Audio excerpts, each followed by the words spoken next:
and low affordable housing for whom? For the poor, for the lower income group and extremely weaker section. और इसका एक line सबसे important है जो आपको हम पढ़ना चाहते हैं.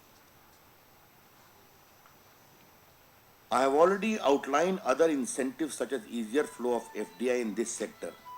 Government is willing to examine other suggestions that would spur growth in this sector. तो सिर्फ ये 4,000 करोड़ पर ही नहीं है, FDI खोला गया है और भी सजेशन मंत्री जी ने कहा है वो विचार करेंगे. अब कॉर्पोरेट सोशल रिस्पॉन्सिबिलिटी के लिए आपको मालूम है नए कंपनी लॉ में प्रोविजन है कि आपको खर्चा करना है. स्लम डेवलपमेंट को भी हमने कॉर्पोरेट सोशल रिस्पॉन्सिबिलिटी की परिधि में लाया है कि अगर कंपनियां स्लम डेवलप करती हैं स्लम एरिया को तो वो CSR का क्लेम ले सकती हैं. इसके पैरा 72 को हम पढ़ना चाहते हैं आपके लिए क्योंकि कह रहे हैं कि पुअर के लिए कुछ नहीं किया है. ये माल nutrition. A national program in mission mode is urgently required to halt the deteriorating malnutrition situation in India, as present interventions are not adequate. A comprehensive strategy, including detailed methodology, costing timelines, and monitorable target will be put in place within 6 months. ये हमारा declaration है. अब कहा गया है कि agriculture के लिए कुछ नहीं है. हाँ, एक बात एग्रीकल्चर पर आने के पहले मैं पैराग्राफ 67 पढ़ना चाह रहा हूं. म्युनिसिपल बॉडीज में इंफ्रास्ट्रक्चर बढ़े, उसमें आपके और public transport, solid waste disposal, sewage treatment plant बढ़े. इसके लिए देखिए पीएम ने कितना निर्देश दिया और क्या सैंक्शन हुआ है. Present corpus of this facility is 5,000 crore जो अभी था. In keeping with Honorable Prime Minister vision for urban areas, it is proposed to enlarge it to 50,000 crore for extension of this facility for 5 years. अब बताइए, कहा जा रहा है कि इसमें गरीबों के लिए कुछ नहीं है. 5,000 करोड़ को 50,000 करोड़ किया गया है. Such a handsome allocation has been made for urban renewal, municipal renewal. अब मैं एग्रीकल्चर में आता हूं. एग्रीकल्चर के मॉडर्नाइजेशन की बात इस सरकार ने बहुत गंभीरता से ली है. खेती लाभकारी हो. अभी तक एग्रीकल्चर रिसर्च, और ये बात बहुत कम आई है इसलिए मुझे बताना जरूरी है इसको, एग्रीकल्चर रिसर्च के लिए अब तक सिर्फ पूसा में इंस्टीट्यूट था, the famous agriculture research institute. Bharat सरकार ने इस बजट में क्या क्या किया है? 2 रिसर्च इंस्टीट्यूट आसाम में और झारखंड में खड़े किए जाएंगे. आंध्र प्रदेश और राजस्थान में एग्रीकल्चर यूनिवर्सिटी खड़े किए जाएंगे और तेलंगाना और हरियाणा में हॉर्टिकल्चर यूनिवर्सिटी खड़े किए जाएंगे. Therefore, in the same budget, 2 agriculture research institutes in Jharkhand and Assam, 2 agriculture universities in Andhra Pradesh and Rajasthan, and 2 horticulture university in Telangana and Haryana. अब कांग्रेसी कह रहे हैं कि 200 करोड़ रुपया दिया, तो बजट तो ईयरली डॉक्यूमेंट है ना. ये क्या कहा गया है कि आगे नहीं देंगे क्या, नेक्स्ट ईयर नहीं करेंगे क्या? तो ये कौन सी बात कही जा रही है? फिर मोदी जी ने एक बहुत बड़ी काम गुजरात में किया था सॉइल हेल्थ को ठीक करने का.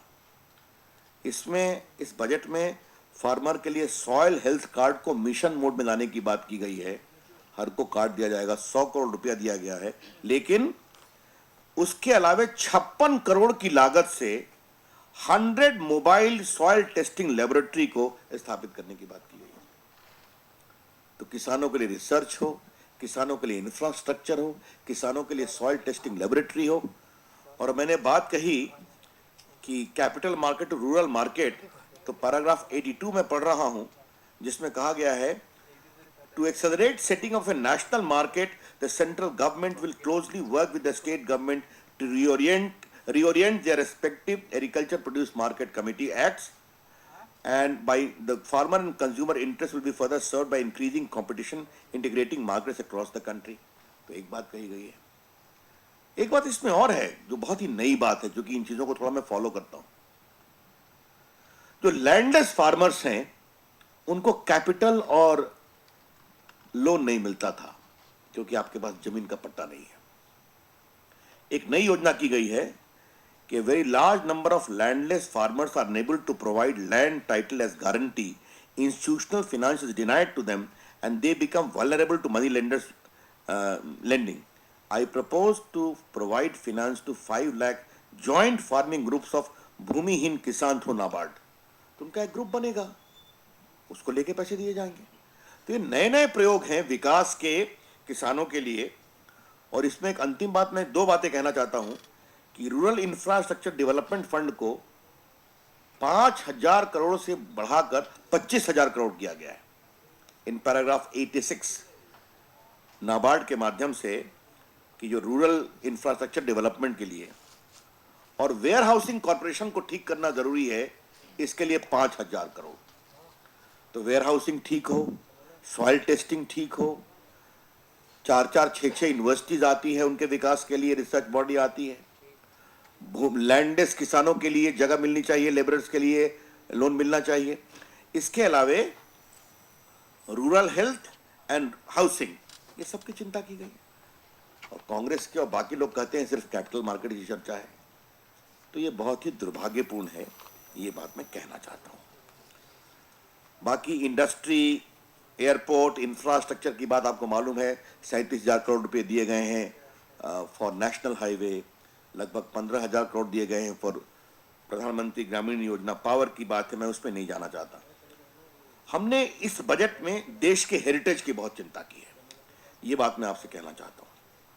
एक तो आपने सुनाई है कि नमामि गंगा 2037 करोड़ का हमने गंगा कंजर्वेशन मिशन के लिए दिया है, जिसको नमामि गंगा कहा है. लेकिन हमने रिवर फ्रंट्स के घाट के विकास के लिए भी पैसे दिए हैं और ये 100 करोड़ खाली इसमें अलॉकेटेड है. केदारनाथ, हरिद्वार, कानपुर, वाराणसी, इलाहाबाद, पटना, दिल्ली, गंगा यमुना के किनारे जो सब ये हैं. इसके 3 और एक बहुत महत्वपूर्ण इस मामले में कल्चरल टूरिज्म में है. National mission on pilgrimage rejuvenation and spiritual augmentation drive, इसका नाम रखा है Prasad, short. Pilgrimage rejuvenation spiritual augmentation drive. और दूसरा national heritage city development and augmentation योजना, जिसके अंतर्गत ये योजना जो अपने टूरिस्ट हेरिटेज साइट हैं, स्पिरिचुअल साइट्स हैं, शहर मथुरा है, श्रीकांत जी को खुशी होगी मथुरा का नाम देख करके, अमृतसर है, गया है, कांचीपुरम है, वेलंकनी है, अजमेर है, इसके लिए 200 करोड़ रुपए दिए गए हैं. और ये कोई अंतिम नहीं है, इस साल के लिए. और बाकी तो बुद्धिस्ट सर्किट, सारनाथ, गया, वाराणसी बुद्धिस्ट और आर्कियोलॉजिकल. तो कहने का मतलब क्या है, ये बजट देश की उद्यमशीलता को बढ़ाता है, देश के उद्योग को बढ़ाता है,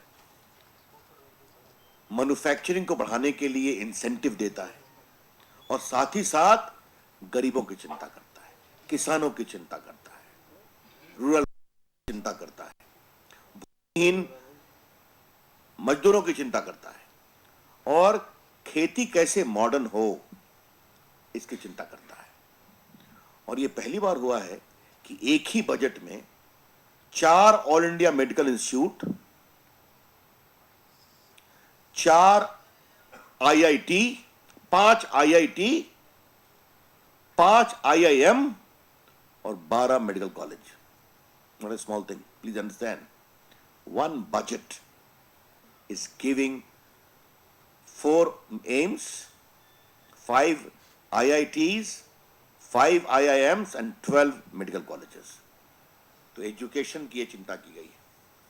तो मित्रों, ये बात मैंने इसलिए कही थी कि जो जिस तरह से प्रचार चला था, बीजेपी और बाकी में क्या अंतर है, केदारनाथ की त्रासदी हुई थी, उसमें क्या हुआ था बताने की जरूरत नहीं. और आज बीजेपी के पहले बजट में देश के गरीबों की चिंता है, देश की उद्यमशीलता की चिंता है, देश के विकास की चिंता है, गंगा की चिंता है, गंगा के घाटों की चिंता है, अपने जो धार्मिक शहर हैं उनकी चिंता है, विरासत को प्रिजर्व करने की चिंता है, कश्मीरी पंडितों की भी चिंता है। मोदी जी ने अपनी यात्रा जब शुरू की थी चुनाव की तो कहा था कि मैं आपकी चिंता करूंगा, और पहले बजट में उनके लिए 500 करोड़ का प्रावधान किया है, उनके रिहेबिलिटेशन के लिए, माइग्रेंट्स के। आगे भी और करेंगे। तो this is the comprehensive budget. It is an agenda for India's renewal. ये भारत के उत्थान का दस्तावेज है।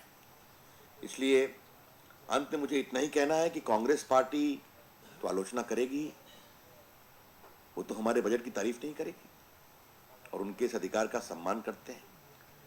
लेकिन मुझे उनको एक नेक सलाह अंत पे देनी है। अगर बिना होमवर्क किए इस बजट की आलोचना के बजाय 45 दिन के बाद अगर वो ये अपने अंदर इंट्रोस्पेक्ट करते कि हम 44 कैसे हो गए इस चुनाव के बाद, तो शायद उनका भला होता। That's all. Open to question.